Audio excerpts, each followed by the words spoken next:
Hello. मेरा नाम सूरज विश्वकर्मा है। मैं सीएमए फाइनल का भी जस्ट दिसंबर 2023 में एग्ज़ाम दिया था और मुझे all over India rank 32 rank आया है। तो आज मैं आप लोग से मतलब कुछ मतलब आप लोग से मैं शेयर करना चाहूँगा। तो आज मैं आप लोग को बताऊँगा कि पेपर 19 में मतलब कैसे मतलब पढ़ना है, क्या स्ट्रेटेजी है। तो सबसे पहले तो मेरा बात सुनो आप लोग। हमको पेपर 19 में कॉस्ट एंड मैनेजमेंट ऑडिट करके एक टॉपिक था। आप लोग को शायद से न्यू सिलेबस में 2000 मतलब वो पेपर 18 हो गया है। और मतलब उसको मतलब मैं मतलब कैसे पढ़ता था, मैं आप लोग को स्ट्रेटेजी बताता हूँ। तो सबसे पहले मतलब ऐसा कीजिए ना कि मॉड्यूल को पहले साइड में रख दिए। मॉड्यूल को देखो ही मत, मैं भी नहीं देखता था, आप लोग भी मत देखो। देखोगे तो पागल हो जाओगे। अब मेरा क्या स्ट्रेटेजी था, मेरा स्ट्रेटेजी से जाओगे ना तो आप लोग को एकदम मतलब मक्खन लगेगा एकदम। ज़्यादा कुछ पढ़ने का जरूरत भी नहीं रहेगा। तो पेपर 19 में कैसे होता है कि 50 मार्क्स का तो प्रैक्टिकल आता है और 50 मार्क्स का थियरी आता है। तो अभी 50 मार्क्स का जो प्रैक्टिकल आता है ना, वो समझो कि आप उसमें से 20 मार्क्स का इंटर में पढ़ चुके हो। तो उसमें जो आप लोग ने इंटरमीडिएट में जो ना आप लोग ने रेशियो पढ़े हो, वो डिट्टो पूरा सेम है। उल्टा आप लोग इंटर में ज़्यादा पढ़ लिए थे, फाइनल में उल्टा कम ही है। और बाद में आप लोग रिकन्सलेशन पढ़े हो। रिकन्सलेशन जो इंटर का है वही फाइनल में है। 98% सेम है, 2% वो एडजस्टमेंट अलग अलग आएगा, 98% तो सेम ही है। और एक एक वैल्यू एडिशन करके है, वो भी सिंपल है। इसके प्रैक्टिकल सब ना एकदम मतलब सिंपल ही रहते बच्चों जैसा में। तो सिर्फ आप लोग भी वो करके जाओगे और स्कैनर सॉल्व करो। सबसे बढ़िया स्कैनर, बुक मत देखो, क्योंकि स्कैनर में कैसा है कि ना 2009-10 से लेके अभी तक का है। मतलब मेरे टाइम पे 2018 तक का था। तो अभी आप लोग नया स्कैनर लोगे 2023 तक का आएगा। आप लोग वो स्कैनर सॉल्व करो, आपको ना उससे बाहर तो आएगा ही नहीं। उससे बाहर आ गया तो आप लोग मेरे पास आ जाना। उसके बाहर तो कुछ पूछते ही नहीं उन लोग। तो रेशियो कर लो अच्छे से और रिकन्सिलेशन कर लो। वैल्यू एडिशन में आपको दूंगा, और एक एबनॉर्मल वाला है वो, और एक वेस्ट मल्टीप्लायर है, और दो तीन मतलब प्राइस एस्टिमेशन का वो है सब। वो सब आप लोगों को करना पड़ेगा। और एक यूटिलिटी करके है। तो इसमें से पक्का उन लोग पूछते ही है। जो मैं आज 6 बताया ना, तो उसमें 4 पक्का पूछेगा ही उन लोग। तो इतना भी करके जाओगे ना तो आपका मतलब 50 मार्क्स तो है किधर नहीं गया, क्योंकि 50 में से 40 तो लेके आओगे प्रैक्टिकल करके। और बाकी तो थियरी का मैं आप लोग को नोट्स दूंगा, अपना नोट्स दूंगा मैं भी एक मुझे भी एक सर ने नोट दिए थे, उनका भी नाम लेना चाहूंगा मैं। उनका नाम सचिन गुप्ता है, दिल्ली से ही है वो। तो उन्होंने मतलब नोट्स दिया था, मैंने लिख के भी लिया था। उनका नोट्स मेरे पास है भी, वो चाहिए तो मैं आप लोग को शेयर कर दूंगा। और ना मैं आप लोग को ना एक मेमोरी टेक्निक बताऊंगा आज। वो मेमोरी टेक्निक से ना आप लोग का एग्जाम में ना जो ऑब्जेक्टिव में ना वो ना 3 तो पक्का आता ही है, 6 मार्क्स का आएगा ऑब्जेक्टिव। उसको बोलते हैं कॉस्ट अकाउंटिंग स्टैंडर्ड। तो अभी कॉस्ट अकाउंटिंग स्टैंडर्ड ना मतलब कैसे लर्न करना है, कहाँ से भी कुछ ही पूछ लेगा ना, आप लोग फटाक से बता दोगे कि ये अकाउंटिंग स्टैंडर्ड ये है।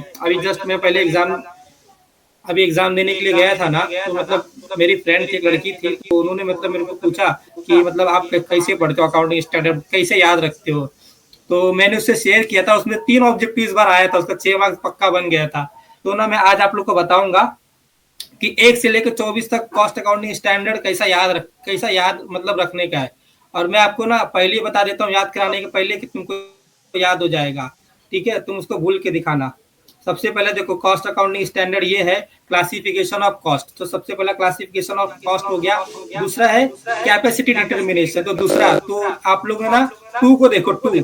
तो 2 में ना आपको कैपेसिटी का सी वाला फीलिंग आएगा। 2 को फ्लिप करो, ऐसा जो कर्व है ना उसको फ्लिप करोगे ना तो आपको उसमें सी दिखाई देगा। तो सी से कैपेसिटी हो गया। तो 2 में सी वाली फीलिंग आ गई, तो कैपेसिटी वाला हो गया। अभी ना थर्ड वाला क्या बोलता है, प्रोडक्शन एंड ऑपरेशन ओवरहेड बोलता है। तो प्रोडक्शन में ना पी को पकड़ो, तो पी ऐसा रहता है, और नीचे ऐसा और एक गोला बनाओ, तो आपको पी में 3 वाली फीलिंग आएगी। तो 3 से प्रोडक्शन हो गया। अभी 4 क्या है, cost of production and captive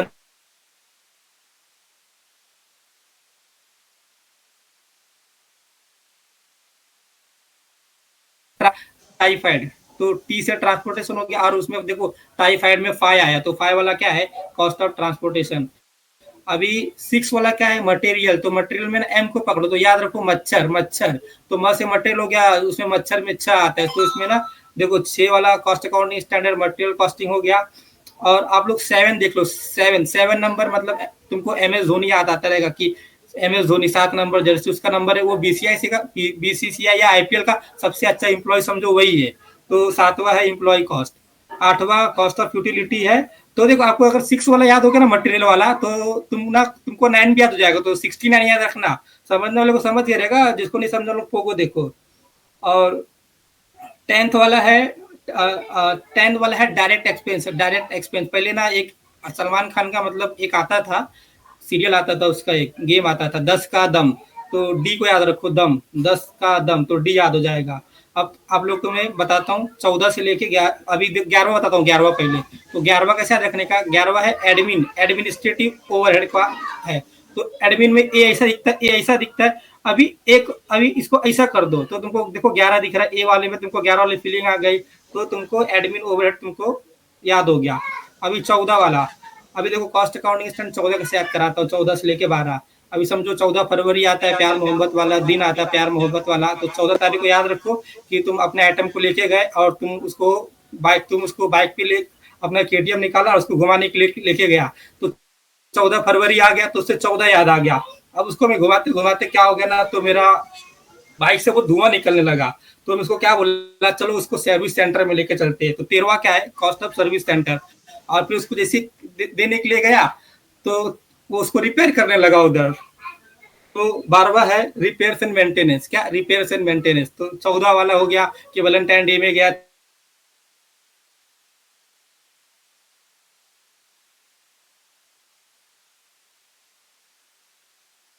में लेके गया, तो सर्विस सेंटर में वो लेके जो उसको जाएगा तो थोड़ी मेरा मुंह देख। देखो 15 क्या बोलते हैं, सेलिंग एंड डिस्ट्रीब्यूशन ओवरहेड। तो ना तुमको ना 15 जो 15 है ना 15, तो 5 वाले में तुमको एस वाली फीलिंग आती होगी। देखो 5 ऐसे बनता है ना, तुम देखो उसमें तुम ऐसा एस बनाओ, 5 में तुम्हारा एस वाली फीलिंग तुमको आना चाहिए। 5 ऐसे बनता है ना, देखो उसमें एस वाली फीलिंग आएगी। तो तुम्हारा डेप्रिसिएशन बोलता है, तो ना उसमें ना डी को याद रखो, डी को। तो 16 में 6 को पकड़ लो और डेप्रिसिएशन का डी को पकड़ लो, तो याद हो गया 6D। 6D दबंग में था। और 17 क्या बोलता है, इंटरेस्ट एंड फिनेंशियल चार्जेस। तो 17 का 17 का है, जो एक है ना, देखो तुमको एफ वाली फीलिंग आएगी। 17 को फ्लिप कर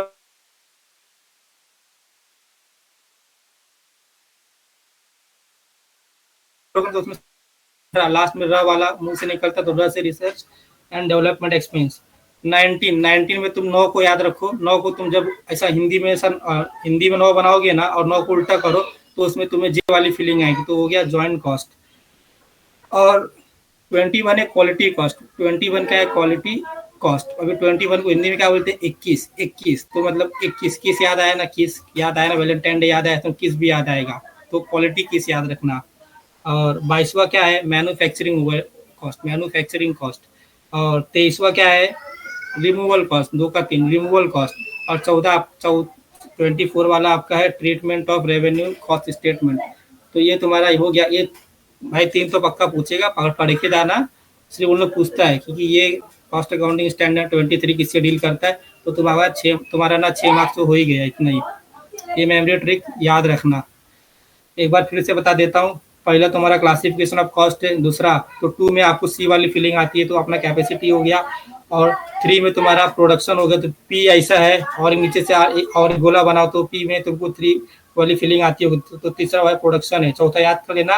5वां में क्या हुआ बोला था, टाइफाइड रखना, टाइफाइड। तो टी से ट्रांसपोर्टेशन, 5 से ये हो गया। 6 बोला था मच्छर, मच्छर में क्या हो गया, म से मटेरियल, 6 से 6 हो गया। 7वां बीसीसीआई का सबसे अच्छा एम्प्लॉय महेंद्र सिंह धोनी, तो 7वां ये हो गया। 8वां तुम्हारा क्या, यूटिलिटी। और बोला था मच्छर में, 6 याद रखना, तो 9 याद रखो, 69 हो गया। तो जहाँ मटेरियल वहाँ पे पैकिंग रहेगा, माल पैकिंग के अंदर ही बुक करके मैं दिया जाता है, इतना याद रखना। 10 का क्या बोला था, 10D क्या याद रखना, 10D 10 का दम, डी दम से डी फॉर डायरेक्ट एक्सपेंस। और 11 क्या बोला था कि एडमिन का आता, तो 11 इसे एडमिन ये हो गया। इसको मैं ऐसा करेगा तो ये क्या हो जाएगा, अपना 11 हो जाएगा। तो एडमिन बोला 11। फिर 14 तारीख को वैलेंटाइन डे था, आइटम को गया घुमाने के लिए केटीएम में। तो उसको फिर क्या हुआ, अपने को गाड़ी खराब हो गया, तो हो गया पॉल्यूशन। फिर क्या हो गया, 13वां में क्या गया, सर्विस सेंटर में गया, तो 13वां वो हो गया। अभी 12वां क्या बोलता है, जाएगा तो रिपेयर एंड मेंटेनेंस करेगा। तो 12वां क्या हो गया, रिपेयर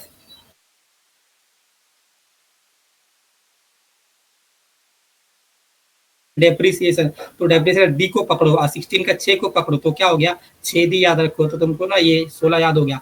17 क्या बोला इंटरेस्ट एंड फाइनेंशियल कॉस्ट हो गया तो 17 का 1 और 7 आता है। 1 वाले में तुमको आई वाली फीलिंग आना चाहिए और 17 को तुम उल्टा करोगे ना तो देखो तुमको एफ वाली फीलिंग उसमें आएगी। 17 ऐसा बनता है ना उसको उल्टा करोगे ना तो तुमको वाला फीलिंग आएगा। 18 हो गया आर एन डी वाला हो गया। 19 हो गया 19 जो उसका 9 है ना 9 को पकड़ो और उसको उल्टा करो देखो तुमको उसमें जे दिखेगा जे वाली फीलिंग आएगी तो उसमें हो गया ज्वाइंट कॉस्ट। और 20 क्या बोलता है 20 बोलता है रॉयल्टी। रॉयल्टी ये वाला अपना है 20 में देखो रॉयल्टी को याद रखने का ना जो अपना 2 है ना उसका एक डंडी लगा दो देखो र बन गया उसमें आर बन गया तो उसमें तुम्हारा रॉयल्टी हो गया। 21 में क्या बोला कि भाई जब तुम वैलेंटाइन डे में मतलब वैलेंटाइन डे मना रहे हो तो सूखा सूखा थोड़ी रहेगा तो भाई उसमें किस भी चलेगा तो किस रहेगा क्वालिटी किस रहेगा। और 22वां तो मैन्युफैक्चरिंग हो गया और 23वां वो मतलब वो ओवरहेड रिमूवल कॉस्ट हो गया और 25 मतलब 23वां हो गया। 24वां क्या बोला ट्रीटमेंट ऑफ रेवेन्यू कॉस्ट। तो ये आपका 6 मार्क्स से बन गया भाई। 6 मार्क्स तो इधर से बनता ही है और ऐसी याद रखना किधर से भी पूछेगा तुमको तुरंत क्लिक होगा और मैं याद आऊंगा तुमको। नोट्स दूंगा ना थियरी के बारे में नोट्स अपलोड करूंगा। थियरी तुम लोग को एकदम अच्छे से याद हो जाएगा और चाहिए तो मैं लाऊंगा थियरी और तुमको एक्सप्लेन भी कर दूंगा आप लोग को थियरी। हाँ अभी ये तो अपना कॉस्ट अकाउंट स्टैंडर्ड का मेमोरी टेक्निक आपको बता दिया। 6 मार्क्स आप लोग का किधर गया नहीं है 6 मार्क्स तो पक्का आपके जेब में ही है। और मैंने मेमोरी टेक्निक बता दिया। बहुत जन तो सर रट्टा मार के आते हैं लाइन लाइन से इसके बाद ये आएगा इसके बाद ये आएगा इसके बाद ये आएगा।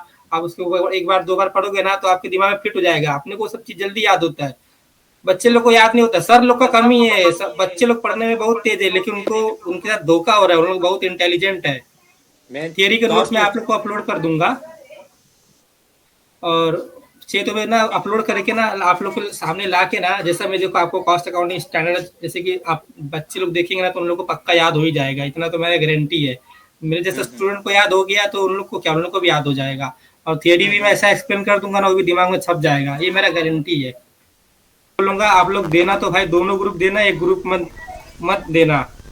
समुद्र में छलांग लगाने वाले कुओं और तालाबों में समुद्र में तैरने वाले कुओं और तालाबों में छलांग नहीं लगाते हैं। दोनों ग्रुप साथ में देना रैंक लाना। मैं तो यही उन लोगों को सजेस्ट करूंगा। और पेपर आपका 19 और 20 बहुत मतलब ज्यादा मेहनत करना नहीं पड़ता आराम से होता है एकदम। ज्यादा मैं जैसा मैं स्ट्रेटेजी बताया वैसा पढ़ोगे तो ज्यादा मचमच नहीं तो मैं लाइब्रेरी में बहुत जन को देखता हूँ एक एक मतलब मॉड्यूल लेंगे एक पेंसिल लेंगे एक एक लाइन लाइन से पढ़ेंगे। अपने को उतना नहीं पढ़ना है अपने को कम पढ़ना है। ज्यादा पढ़ेगा तो मार्क्स नहीं आएगा और ज्यादा बर्डन देना भी नहीं दिमाग को। मैं जो नोट देगा उतना पढ़ोगे ना मेरे को हमेशा एग्जाम्शन आता था 19 और 20 में। बहुत सारे अपने को पढ़ाना नहीं है अपने को बच्चे को समझाना है। पढ़ तो कब सब लोग लेगा क्यों नहीं पढ़ पाता सब लोग पढ़ लेता अपने को समझाना है सिर्फ। और एक बात कभी बच्चे लोग आप लोग ध्यान दो आप लोग ना कभी मतलब टीवाई में पढ़ के नहीं गए रहोगे ना तो जब तुम ठोका रहेगा तो पूरा पेज भर दिया रहेगा और पढ़ के जाएगा तो पूरा सप्लीमेंट भर ही नहीं पाएगा। ये प्रैक्टिकल बता रहा हूँ आप लोग को। तो भाई एक बार समझा दिया ना तो आप लोग मतलब लिख लोगे। अपने को पढ़ाना नहीं अपने को बच्चे लोग को समझाना है। पढ़ने को तो क्या सब लोग पढ़ ही लेता है। तो वही सब है।